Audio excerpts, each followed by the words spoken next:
Hello everyone and welcome to another video. I hope you are all doing fantastic.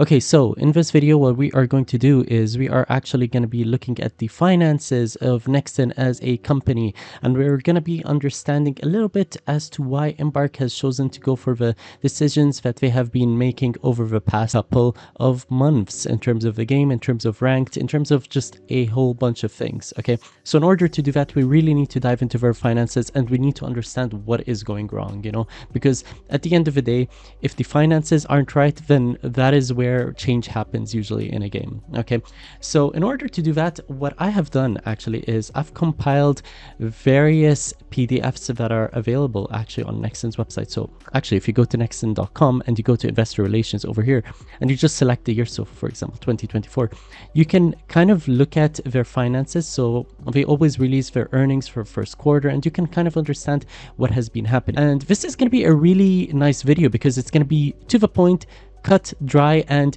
I'm gonna explain it to you like you are a 2-year-old, not even a 5-year-old. So it's gonna be fun, it's gonna be chill. Let's get right into it. So the first PDF that I have open at the moment is the investor presentation. Basically what it is, it's when the CEO or the president of a company, so for example Jung Hung Lee in this case, and the CEO also Shiro Omamura, I don't know how to pronounce their names, sorry for all the Chinese, Japanese people out there who are probably killing me. Basically what they do is they talk about their finances, they talk about the company as a whole, and they talk about actually all of these different things that you can kind of see, their new development and their profit margins and all of that. Usually it's important for the investors to just kind of understand where a company is going in terms of their game. Okay, so if we were to just type the finals, because that is what interests us, we are talking about the finals right now. Let's jump to Q1 2024 highlights. Okay, so Q1 is basically the first quarter of 2024. So basically you can kind of see what they say. Okay, they've been saying that stronger than expected results driven by their various other games. Okay, however, you can kind of see where they have issues. They say that exceeded outlook driven by FC Online, FC Mobile, Blue Archive, partially offset by lower than expected performance of the finals. So as you can kind of see, the finals is definitely a problem. This was presented on their 5th slide, so right away, they're making it very clear that they've had issues with the finals, but they've also been saying that in general they've exceeded the outlook because of their various other games, which we know Nexon as a company is pretty good. They have some really good games, they have some bad history with other games going on in the market, but we will get into that later. So if you go to the finals again, this is their highlights for North America and Europe. Okay, in Q1 you can again see what has been happening. So they say slightly below outlook due to the finals, and they basically say that the year-to-year growth driven by contributions from the finals and Dave the Diver, as well as growth in Maple Story.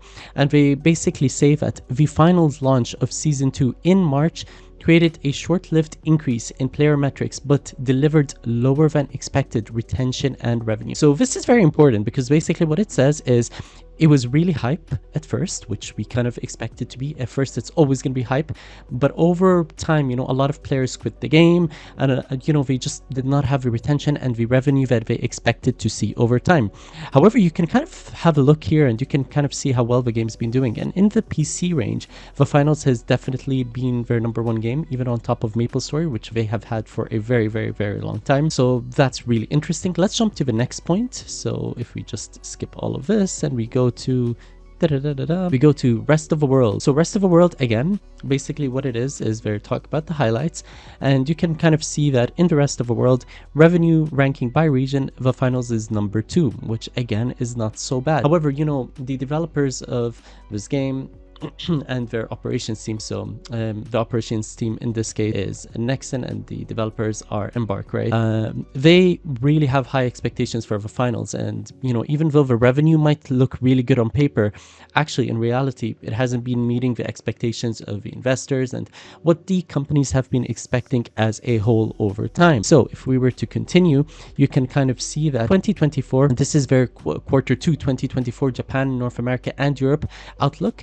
Okay, you can kind of see that in North America and Europe, they expect a contribution from the finals in terms of a year-to-year growth. Okay, so what Embark and, well, Nexon in this case is actually expecting is they expect Embark to create such a good season this season that, you know, we're gonna have contributions from the finals financially towards Nexon as a company. You know, now for us players who have been playing the game, we know that this is definitely not the case, and this is something that I'm going to be discussing shortly. Okay, so if we were to continue over here, you can kind of see that they just have content updates scheduled, and they basically talk about the updates going on in the game. They talk about the new game mode that was released on May 2nd, sorry, and then they talk about the new season which was launched in June. You know, and then they talk about their 2024 quarter 3 content update schedule, which is to be confirmed basically. Okay, so this is the presentation. It's really interesting to look at. Let's have a look at their earnings letter. Okay, so the earnings letter is quite interesting because the earnings letter tells you about a lot of things. I'm not going to go for operating income. I'm going to go for the finals again. Okay, so as you can see in their earnings letter, this is their Q1 2024 earnings letter. They basically talk about the highlights as business. Okay, and they basically say that their first quarter was defined by our work on improving performance of key titles against challenges identified since Q4. Our strategy of delivering more content updates at a faster pace and offering a new business model is showing early progress. Okay, and then we continue talking, and imagine this is on their second page right away. They talk about stronger than expected revenues, operating income, and net income in Q1. We're gonna go through what revenues, operating income, and net income actually specifically are, because most people probably don't understand what those are, so I'll go through those very shortly. And you can kind of see that their other games have been doing amazing and they've been producing solid results. However, they were partially offset primarily by lower than expected performance of the finals, and they keep going back to this point where the finals is not doing well financially for the company, you know, and you keep reading, you keep continuing, and they say it again, you know. So the finals, the launch of season 2 in March created a short-lived increase in player metrics. So it increased player numbers in the game, which is something we always expect in a new season. However, it delivered lower than expected retention and revenue. Okay, and then they continue saying that the Embark team is working with our Korea-based live operations team to understand and address the key issues. Okay, so you can definitely see that both Embark and Nexon are very worried about the issues that are going on in the finals right now and why their numbers have just not been adding up and to their expectations, if that makes sense. So let's continue. If you go to Japan, North America, Europe, rest of the world again, you can kind of see what they've been saying. They basically talk about the revenue, and they pretty much say that the contributions were from the finals, Dave the Diver, as well as growth in Maple Story. However, again, they go back to this point where they say revenue was slightly below of our expectations due to lower than expected performance of the finals, you know. So although the finals made up a good portion of this number, again, it did not live up to the expectations of Nexon nor Embark. Okay, so let's continue. You can kind of see again, they talk about player metrics, PC and console over here. Again, you can basically see that they've been talking about the finals pushed consolidated MAUs up on a year-over-year basis as well as sequentially. Okay, and then if you continue over here, they have the outlook for Q2, and basically they expect contributions from the following games. And if you have a look at the very last game, it is the finals. And again, this is nothing like shocking to any of us because again, they're a company at the end of the day, and if a company is not making money, then obviously they are not profitable, they're not gonna continue working, and they're definitely not gonna be developing the products that they are developing in this case, which is the finals, you know. And again, if you were to look at the Japan, North America, rest of the world section over here, they basically talk about their increases, and they talk about the fact that it was driven by the finals, you know. And over here they basically talk about the content updates and new product pipeline. So season 3 scheduled to go live, basically similar to what was shown over here. Over here you have the Nexon releases earnings for the first quarter of 2024. Okay, so again, I'm just gonna do the finals just to show you guys quickly what they say. So you can say that in North America, Europe revenue grew by 92% over a year of 9.9 billion, primarily driven by contributions of the finals. However, again,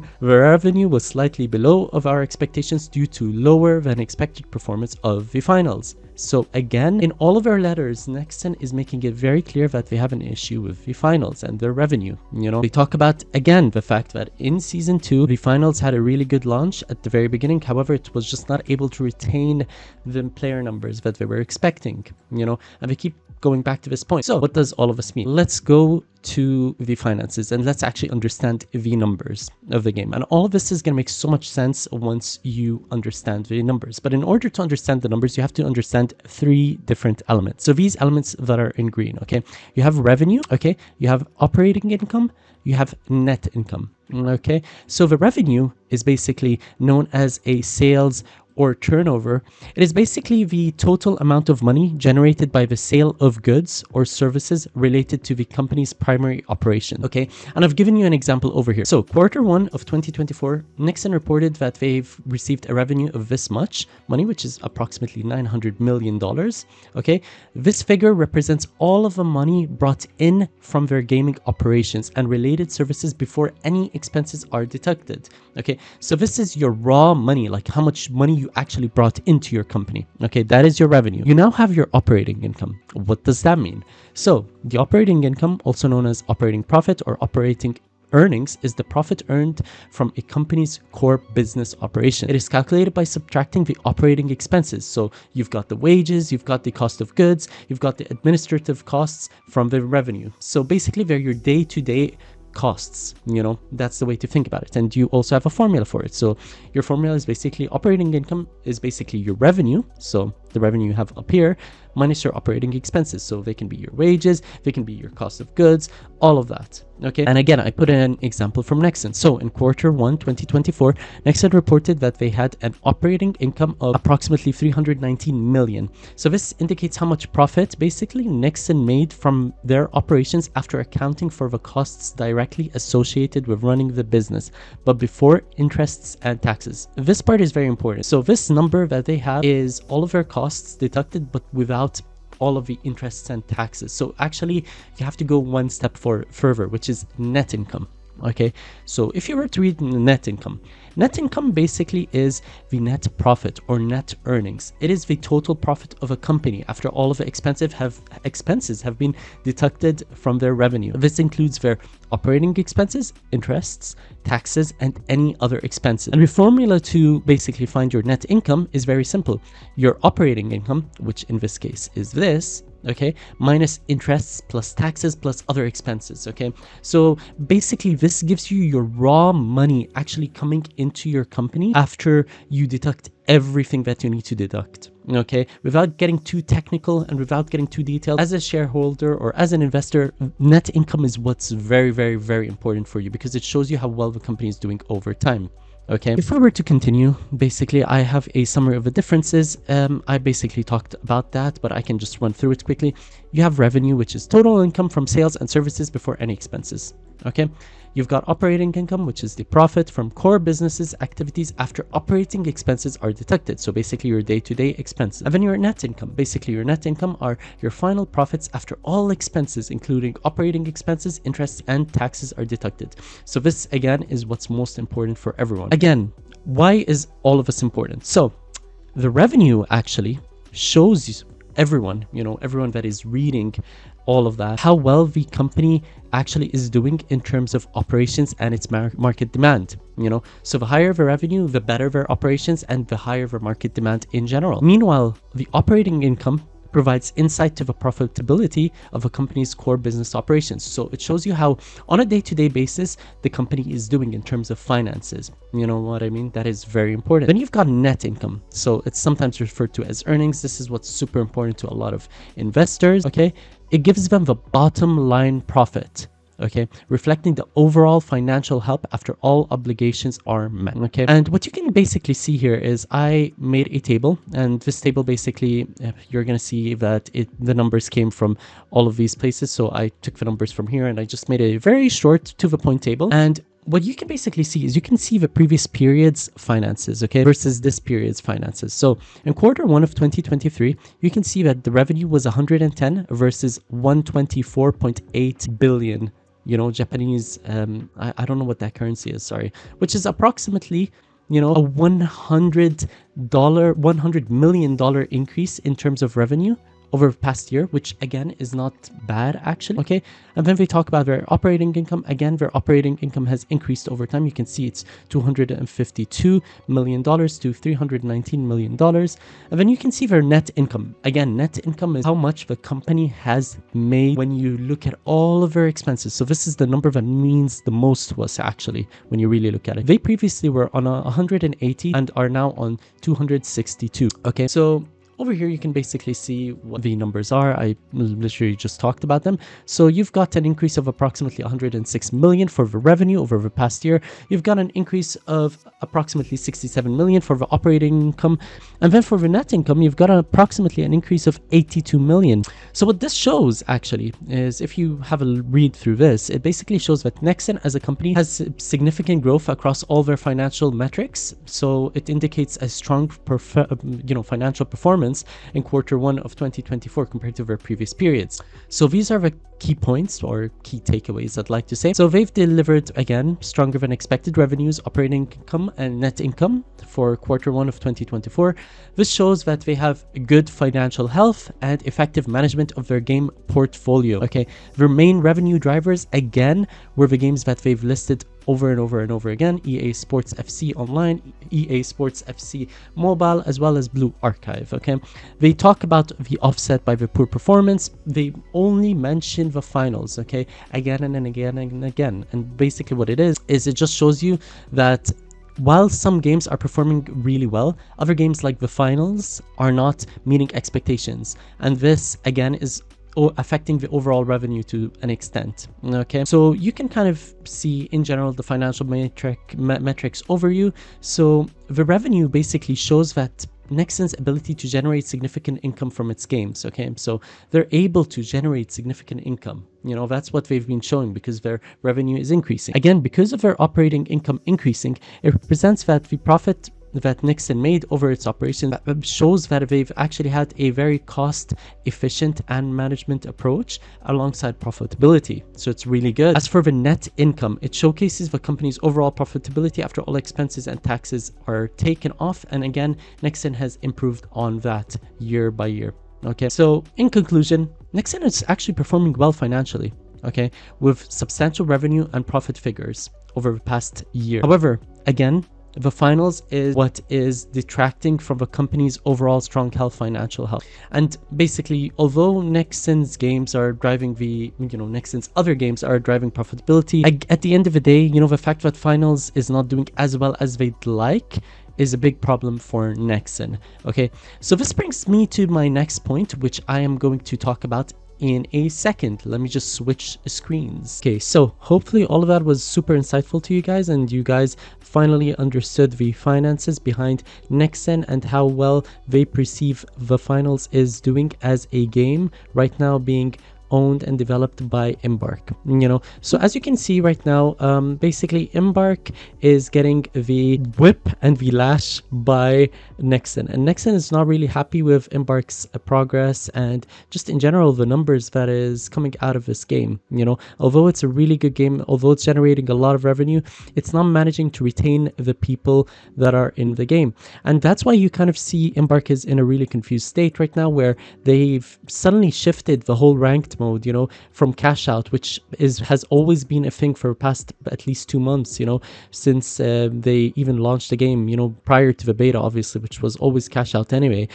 They're trying out new strategies. They're trying to see whether they'll improve player numbers, but I definitely don't think it is a step in the right direction. As I said in a previous video, the finals is an action-packed game. The reason why retention and player numbers are going down is not because cash out is horrible. It is mainly because the game itself needs to be amended and needs to be developed in different ways. They need to improve different things. For example, medium heavy was a huge thing for the past 2-3 seasons. It's still a very huge thing this current season. When you go to World Tour, most of the teams that still win in World Tour are medium heavies or heavy medium. That team composition has still not changed ever since the start of the game. A lot of people are bored of seeing these same comps being run over and over again in their matches, and until that changes, you cannot expect player numbers to improve. You cannot expect player numbers to improve when you've got a very slow paced game mode like search and destroy type thing going on, which is called terminal attack. Literally no one likes terminal attack. The numbers and the people who are complaining on the Discord about terminal attack should say 1,000 words, that it is definitely a step in the wrong direction. But I'm not here to give them a whip in their hand or to slap their hand for them and to tell them, oh no, Embark, you're doing a very big mistake. I think soon enough they will realize that they are making a very big mistake, because currently if you go on Steam charts and you see how well the game is doing in terms of numbers, a lot of people are quitting this game and a lot of people are not playing this game. Okay, Embark has invested single-handedly, okay, 250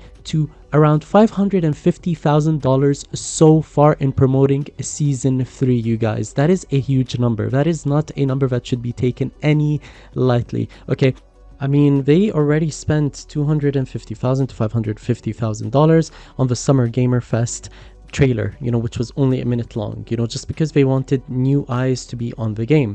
And then here they are, they promoted, I think it was June 18th, if I'm not mistaken, Twitch Rivals. Again, they wanted to promote the game to new eyes and to showcase the game to a massive audience. And the way they did that by getting a bunch of, streamers who've never even played the game to come play the game for the very first time. And it was not such a good event, to be honest, because it's like you had a bunch of people who had absolutely no idea what was going on playing the game. And although they had the audience for it, and probably the audience was so new to the game as well, and they had no fucking idea what was going on when they were watching the gameplay. As a person who has been playing the game for so long, you could just see the atrocities that were going on and the misplays and just the mess in general. I feel like if they made Twitch Rivals more focused on, okay, let's get people who are not as popular but who are going to put on the best show ever for us when we watch the event, then it would have been so amazing. I mean, let's be honest, guys.